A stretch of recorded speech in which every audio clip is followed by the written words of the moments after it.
was just a tiny island without a name, a jewel of green in the midst of swirling seas.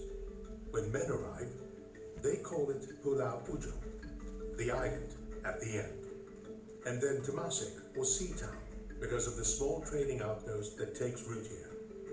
But how does it become a kingdom, famous for its 5 kings?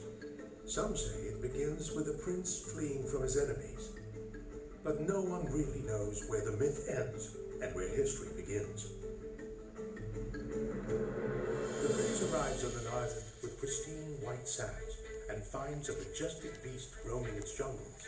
Surely this place deserves a new name, just as glorious and majestic. And that is how he comes to name it Singapura, or Lion City. He is Sangmila Utama, the first king of the kingdom of Singapura. Sri Wickremawira takes over the throne from his father in 1347.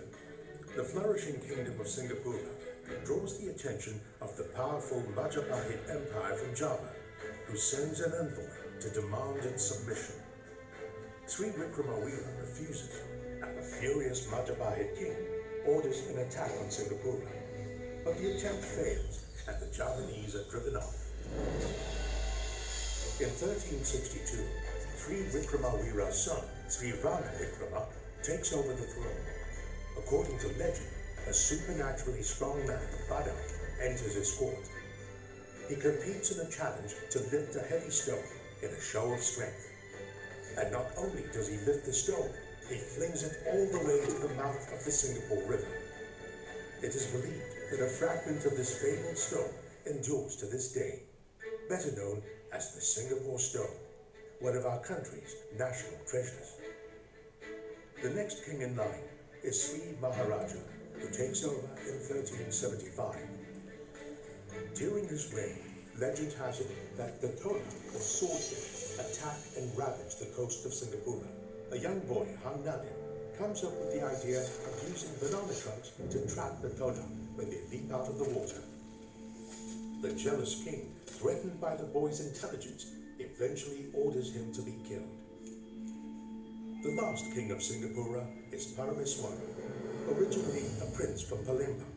After a failed uprising, he flees to Singapura with his supporters, a group of Orang Laut or sea people. Parameswara is warmly welcomed by the local ruler, Sang Aji, a Siamese vassal. However, he betrays his host by assassinating him and usurping the throne. The murder of Sang Aji angers the Siamese, who invade Singapura, leading to the fall of the Kingdom of Singapura in 1399.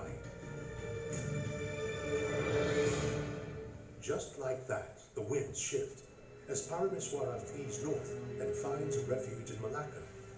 There, he found the Malacca Sultanate, which grows to become a major trading hub by the early 1400s.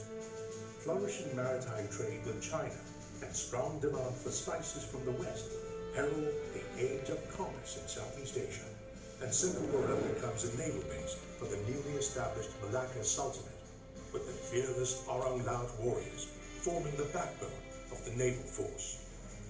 As the 15th century draws to a close, the Portuguese open up the first direct maritime trade route from Europe to Asia, and as they expand their empire, their gaze falls upon Malacca.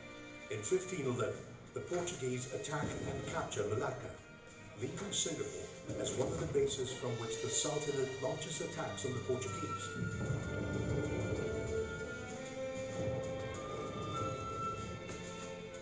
After many failed attempts, the Sultanate re-establishes its capital along the Johor River, becoming the Johor Sultanate. And Singapore takes on a new role as a trading outpost for Johor's riverine economy. By the end of the 16th century, another Western power sweeps into the region as the Dutch challenge the Portuguese over control of the spice trade and attack the Portuguese trade ship Santa Catarina in 1603 off the coast of Singapura. The region turns into a hotspot for conflict as alliances shift and break. The Portuguese and Johor Sultanate forge a peace agreement in 1610, but this peace is short-lived. Their alliance angers the Achinese, who attack and burn down Singapore in retaliation, leaving it in ruins. And Singapore sinks into obscurity as the Malay archipelago becomes an arena for European contestation over the next 200 years.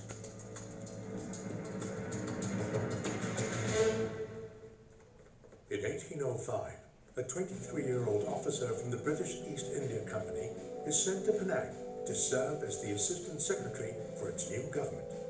His name is Thomas Stamford Raffles. By 1818, Raffles has become the Lieutenant Governor of Bencoolen and is concerned over Dutch dominance in the region. Accompanied by Major William Farquhar, the resident of Malacca, Raffles leads an expedition to find a suitable location near the southern end of the strait for a British port. The expedition reaches Singapore, docking in its waters off St. John's Island in January 1819. On 6th February 1819, Raffles signs a treaty with the Temenggong and Tunku Hussein Shah, which allows the British East India Company to establish a trading post in Singapore. When Raffles first arrives, there are already hundreds of indigenous Malays and Orang Laut living here, and many more soon make their way to Singapore from the region.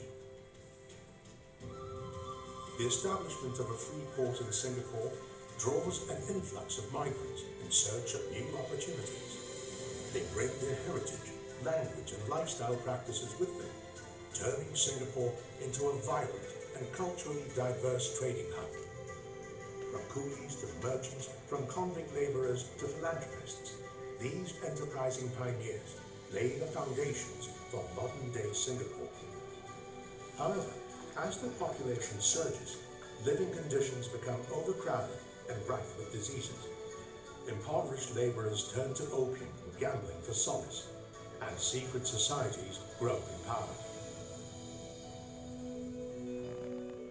Crime and violence mar the young colony.